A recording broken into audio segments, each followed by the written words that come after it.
Imagine the unthinkable. The President of the United States is assassinated while the country is already facing a volatile conflict involving Iran and Israel. What happens next? Does the world's most powerful military pause? Or does the constitutional system move immediately to prevent a vacuum?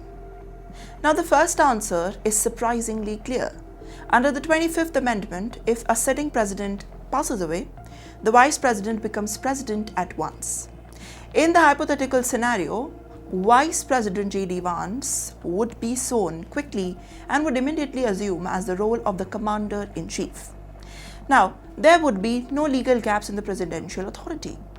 And to continue to that, the constitutional certainty is not the first act. The real drama begins in the hours that follow. Federal agencies would now move rapidly. The Secret Service, FBI, Department of Homeland Security, and intelligence agencies would secure the scene and investigate the attack and protect the scenarios of the officials. Washington, D.C. would likely to see the heightened security around the White House, the Capitol, the federal buildings, and the transportation hubs. And then, this will change everything. The new president would not simply inherit an office, he would inherit an active national security crisis. Within hours, a senior official from the cabinet joins the chief of the staff. The intelligence community would likely converse the emergency briefing, and the new president would receive immediate updates on the domestic security, the potential threats, as well as the military readiness with the status of the US forces deployed abroad. And make no mistakes here, the continuity of the government is designed for exactly this kind of crisis. The United States has no long established procedures to ensure that the national leadership, the military command, and the essential government functions continue even after the catastrophic events. However, the geopolitical context would now make the situation far more dangerous.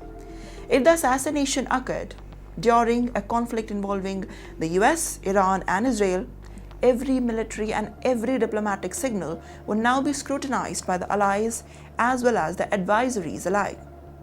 US forces in the Middle East were likely to move heightened state of alert. Commanders would review the force protection measures, the secure bases of the personnel, and prepare for the possible retaliatory attacks just to attempt to exploit the perceived instability.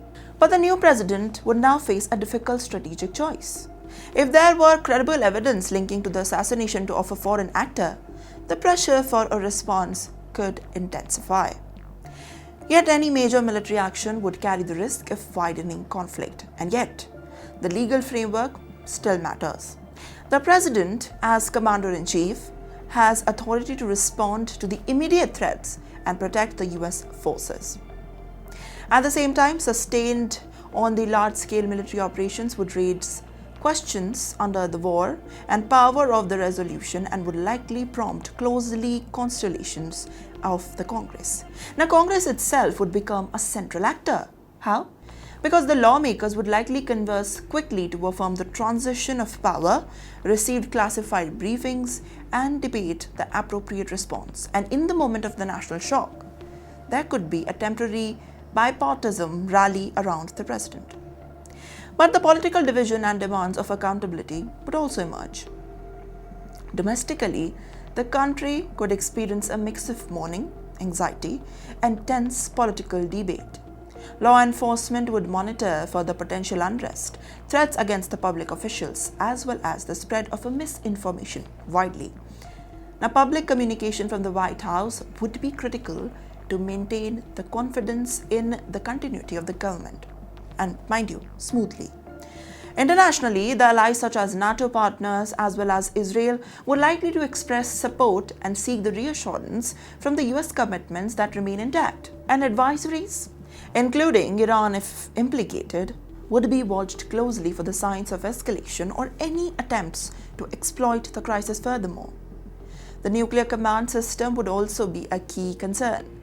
The authority associated with the presidency would now transfer to the new president through the established procedures, and the military leaders would work to ensure that the command and control system remain secure and clearly understood.